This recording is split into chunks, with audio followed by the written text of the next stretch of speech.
वहीं रेबल्स के लीडर का कहना, अल जिलानी जो है उनका कहना यह है जिस पर आपकी हंसी निकल जाएगी। उन्होंने कहा कि ये जो जंग हमने जीती है, लड़ी है, वो हमने अपने दम पर लड़ी है। हमारे किसी भी देश ने मदद नहीं की है, किसी भी ग्रुप ने मदद नहीं की है। हमने अपने हथियारों से ये जंग लड़ी है और जीती है। जबकि आप उन तस्वीरों को अभी भूले ना होंगे जिसमें अमेरिका और इजराइल के खतरनाक एडवांस हथियार, तुर्की के खतरनाक बैरक्टर TB2 जैसे ड्रोन भी ये इस्तेमाल कर रहे थे। अब ये सफाई फैल रहे हैं कि हमने अपने दम पर ये जंग जीती। अगर ये रेबल्स इतने मजबूत होते तो क्या गाजा में 1 लाख लोग अब तक मारे जाते? गाजा में अगर 1 लाख लोग मारे गए, इनके इतने ताकतवर होने पर भी, तो इनकी ताकत पे मैं मूतता हूं। किसी को बुरा लगे तो लगे भैया, यही सच्चाई है। रेबल्स अब बशर अल असद के घर के अंदर बाथरूम तक में घुस गए हैं। उनके जकूजी और उनके बाथरूम के अंदर और बाहर का व्यू दुनिया को दिखाया जा रहा है।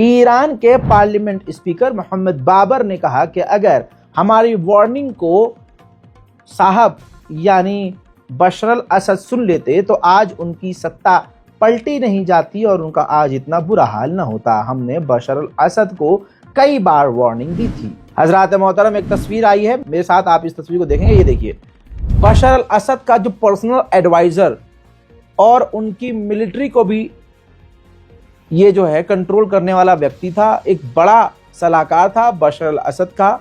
अपनी जान बचाकर ये नाव के जरिए, बोट के जरिए कहीं फरार होता हुआ पाया है। ये वीडियो मिडिल ईस्ट में कल तक वायरल हो जाएगी। रेबल्स की इस सरकार ने तुर्की, जो सीरिया के लोग फरार हुए हैं, वहां उन लोगों की मदद के लिए और तुर्की के आसानी के लिए, ताकि तुर्की में सीरिया के लोग लंबे समय तक बसे न रहें, तो अब रेबल्स की गवर्नमेंट ने तुर्की से सीरिया तक की बस सर्विस शुरू कर दी है, ताकि इन बसों के जरिए सीरिया के लोगों को वापस लाया जा सके। उधर सीरिया के लोग पीकेके यानी कुर्दिश लोगों के खिलाफ सड़कों पर नारेबाजी करते हुए नजर आ रहे हैं।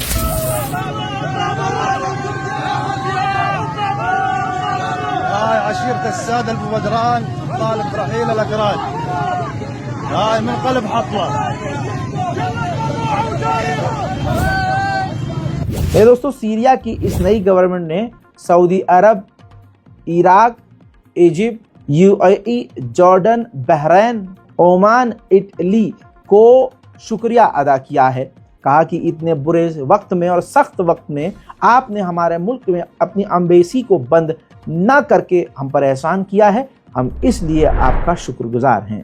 हजरात मोहतरम, जो मुसलमान नाम के मुसलमान इस रेबल्स का साथ देते हुए बड़े खुश हो रहे हैं, इंतज़ार कीजिए, इंशाअल्लाह ये खून के आंसू रोएंगे। ये गलत रास्ते पर हैं और ये सही का साथ नहीं बल्कि गलत का साथ दे रहे हैं। रेबल्स का साथ यहूदी सरकार दे रही है, अमेरिका की गवर्नमेंट दे रही है, तो ये लोग सही कैसे हो सकते हैं?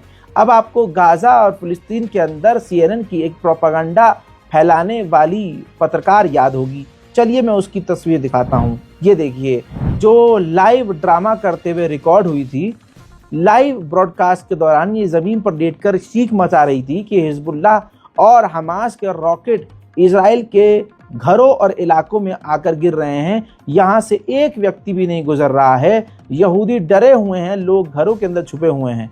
इस झूठ के दौरान जब ये ड्रामा और 50 रुपए की एक्टिंग करती हुई सड़क पर लेटी हुई थी, तो पीछे से आप देख सकते हैं कि लोग साइकिल से आ और जा रहे थे, यानी नरसंहार फिलिस्तीनियों का हो रहा था। लेकिन ये अपने चैनल से प्रोपेगेंडा कर रही थी कि नहीं, फिलिस्तीन नरसंहार कर रहा है इजराइल का और इजराइल के ऊपर बड़े हमले हो रहे हैं।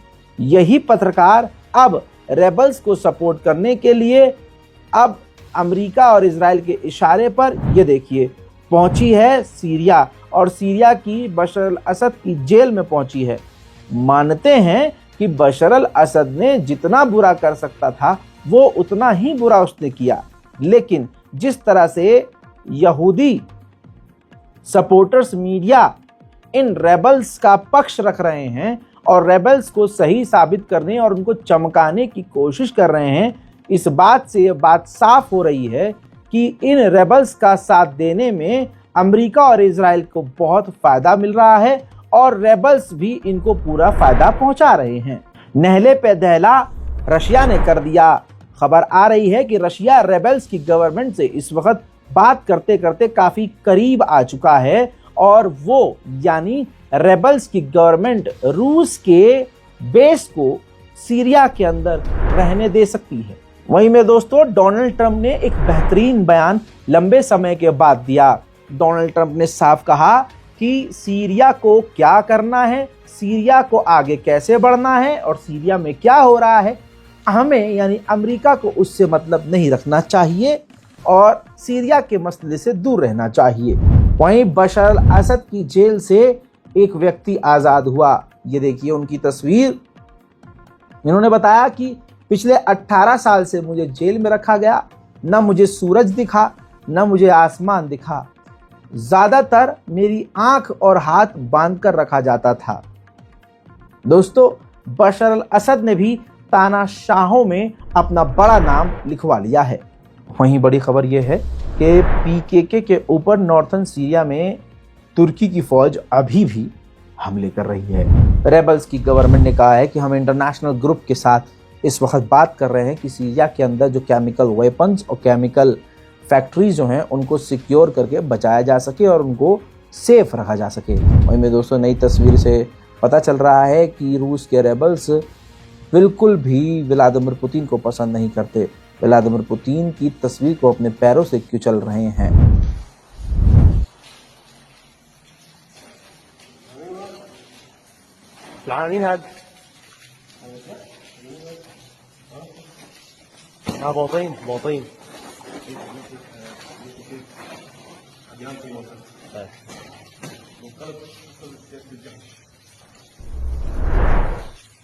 हजरात, Syria middle east special report में फ़िलहाल के लिए कश्मीर की वादियों से आज के लिए इतना ही। उम्मीद करता हूँ हमारी मेहनत आपको समझ में आएगी, क्योंकि आपको मालूम है ऑफिस के अंदर बैठ के काम करना आसान होता है, लेकिन आप जब रास्ते में हों तो शूट करने की जगह, न्यूज़ निकालने के लिए इंटरनेट, एडिटिंग करने के लिए हैवी सेटअप, फिर उसमें एक लंबा समय, फिर उसके बाद अपलोड करने के लिए हाई फाई इंटरनेट, और जिस स्ट्रीट में श्रीनगर में प्रीपेड फ़ोन बंद हो जाते हैं और वाईफाई इतना स्पीड में नहीं मिलता है, ऐसे में आपके लिए इस तरह से काम करना हमारे लिए कितना मुश्किल है आप समझ सकते हैं। साथ ही आपको बता दूं कि कश्मीर आने से पहले आपके इस भाई की तबीयत इतनी ख़राब हो गई थी कि मैं आपको बता नहीं सकता। अभी मैं जानकारी ये नहीं दूंगा कि क्या हुआ था तबीयत को, क्योंकि मेरे घर वालों को भी अभी नहीं पता है कि मेरे साथ आने से पहले क्या हुआ, क्योंकि अगर उनको पता चल जाता तो शायद मैं इस वादी में ना होता। उम्मीद करूंगा कि हमारी इस मेहनत को आप समझेंगे, चैनल को सब्सक्राइब करेंगे, अपनी राय कमेंट सेक्शन में ज़रूर लिखेंगे और अपनी दुआओं में मुझे याद रखेंगे। जय हिंद।